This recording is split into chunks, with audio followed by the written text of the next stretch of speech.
Since I've reviewed the wrestling games for the NES, Game Boy, Super Nintendo, Genesis, PS1, N64, and Dreamcast, I decided I would put together just a quick list of the games that I enjoyed the most out of all of those.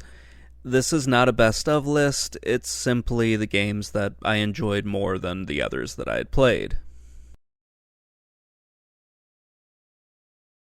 First up, we have Hammerlock Wrestling, and I just really like the way that they presented these matches. It is a little strange at first because 2/3 of the screen is basically a cutscene, but I think they look really good. I guess it's kind of an acquired taste, but I had a lot of fun with this game. It isn't the most complicated wrestling game. I think the gameplay is pretty good, the graphics are great, and I just had a lot of fun with it. The cutscenes add an awful lot to the game, and I think it helps Hammerlock really stand out from the others. This is one of the games that I liked more than most people from when I looked over the reviews for this. It's got kind of a quirky presentation, but hey, it's a lot better than the LJN published games on the console. NCW, along with Hammerlock and Saturday Night Slam Masters, really stood out from the other games on the Super Nintendo and on the Sega Genesis, kind of lumping those two together in one thing here. This game has probably the best gameplay out of all the Super Nintendo games, at least from a pure wrestling standpoint. It's one of my three favorite games. It's not as much fun as Hammerlock Wrestling or Saturday Night Slam Masters, but it's a really great game. It's very challenging, and the graphics look great, the controls are awesome, the presentation is really good. Everything about this game is excellent. I just happen to like two other games more than it. This was originally an All Japan Pro Wrestling game, but they stripped out all the licensing stuff when they brought it over to the United States. It's just one of those things that happens, and it's something that I'll talk about in a few other games when I go over them. Out of all the wrestling games on the NES, Tecmo World Wrestling looks the best. It has very good gameplay, the graphics are really good, it doesn't have a license like the WCW or WWF games, and that really isn't a big deal for something like this. I think the roster is really good. It controls very well. It can be very difficult, especially when you first start it, but it's a very, very good wrestling game. There's even a little story in the game, which is kind of nice. You wouldn't know it unless you really read the manual because it's not totally presented to you in the game. It's not anything involved, but it's really cool that it's there for a Nintendo game, especially a Nintendo wrestling game. Pro Wrestling on the NES is one of my favorite wrestling games for that system. The game is similar to the Fire Pro Wrestling games. It's got a great roster. Some of them turned out to be rather iconic, like Starman. He just looks really cool. I don't know why. The controls and the graphics are very good for an early NES game. It also stands out because it has better gameplay than most of the wrestling games on the NES. While I didn't play this game as a kid, I'm glad that I eventually did get a chance to play it. It ended up being one of my favorite NES games, and one of the better wrestling games overall. It holds up much better than the other games on that console, and it's still really fun to play today. Saturday Night Slam Masters was my favorite wrestling game on both the Super Nintendo and on the Sega Genesis. There really was much less competition for it on the Genesis, and it narrowly beat out Natsume Championship Wrestling and Hammerlock Wrestling on the Super Nintendo. Both versions of this game are very good. They give you a great arcade feel, there's really good gameplay, this one looks the best, and it does a whole bunch of little things that help it stand out, and it's just a lot better than at least all the Genesis games, and a little bit better than the Super Nintendo ones. The over-the-top roster is probably my favorite part of this game. All the wrestlers are just kind of ridiculous. I mean, of course, there's Mayor Mike Hagar from the Final Fight games, but the rest of the roster is really great too. It feels like a 16-bit version of, the Pro Wrestling on the NES and the Tecmo World Wrestling on that system as well. It's just awesome. Power Move Pro Wrestling is a reskin of a Japanese wrestling game, which, happened quite a bit back in the day. This time it was a New Japan Pro Wrestling game that was changed due to kind of the limited popularity of the promotion outside of Japan. I know plenty of people knew about the company, but unless you were a hardcore wrestling fan in the mid-90s, you really didn't know too much about the promotion. And if you were just into wrestling video games, you most likely had no idea what the promotion was, or that it even existed. The game was developed by Yuke's, and it's one of the better wrestling games from the mid-90s on the PS1. The roster is decent enough for what it is, and it's a very easy game to play. The controls are simple, the graphics look dated by today's standards, or even by the standards of the mid-90s, but that's kind of the charm of the game. It's a very good wrestling game.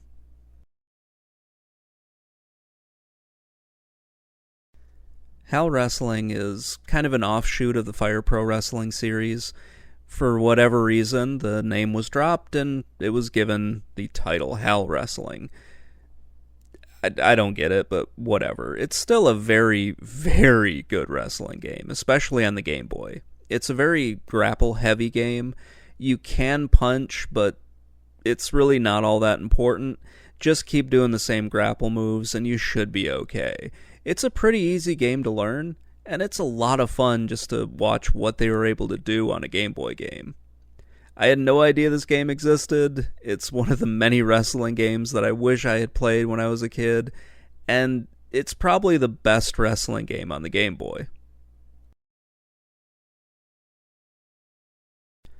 WWF No Mercy is one of the best games on the N64, and it was my favorite wrestling game for that system. There's just nothing better than it. This game is as good as the two Smackdown games on the PS1. The career and story mode are really what stood out for me in this game.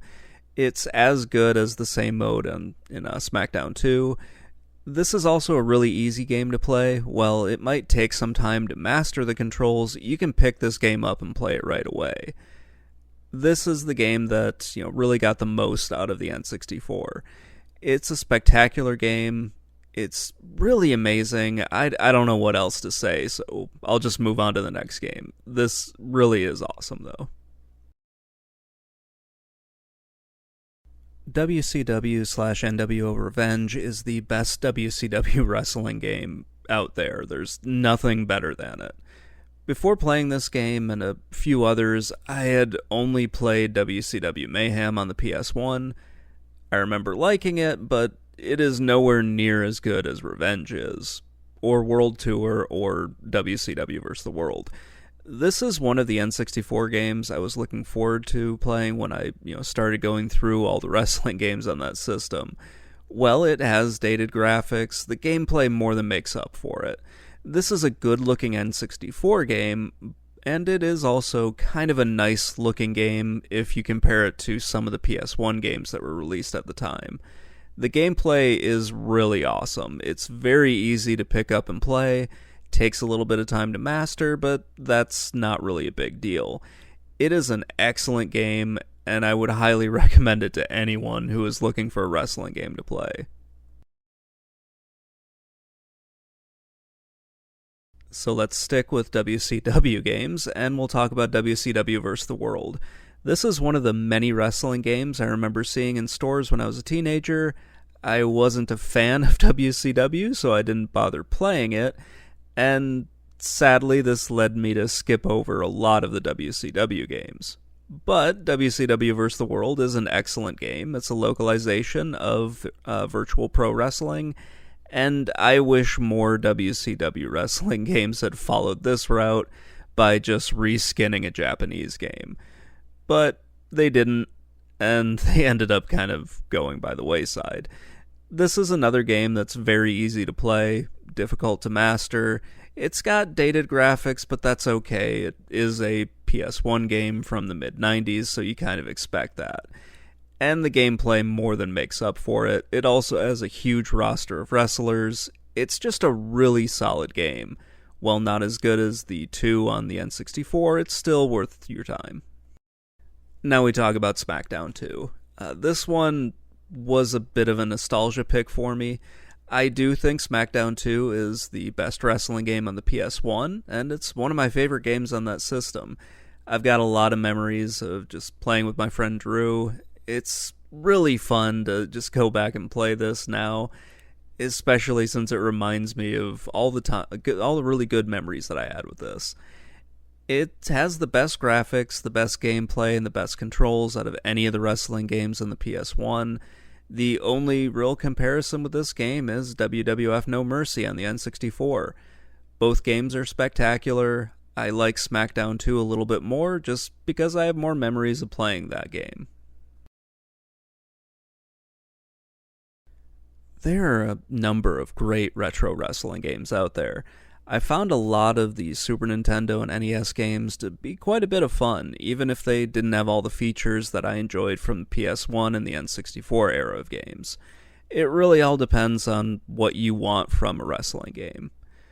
Many of the excellent wrestling games from the 90s weren't released in North America. You had to import them. And not everybody knew about that. They didn't know that the games existed, and they didn't know how to actually import video games. It's one of those weird things that you find somebody on the internet who knew how to do it, and they just sort of assume that everyone did, when in reality, no. It really wasn't as widespread as some people make it out to be.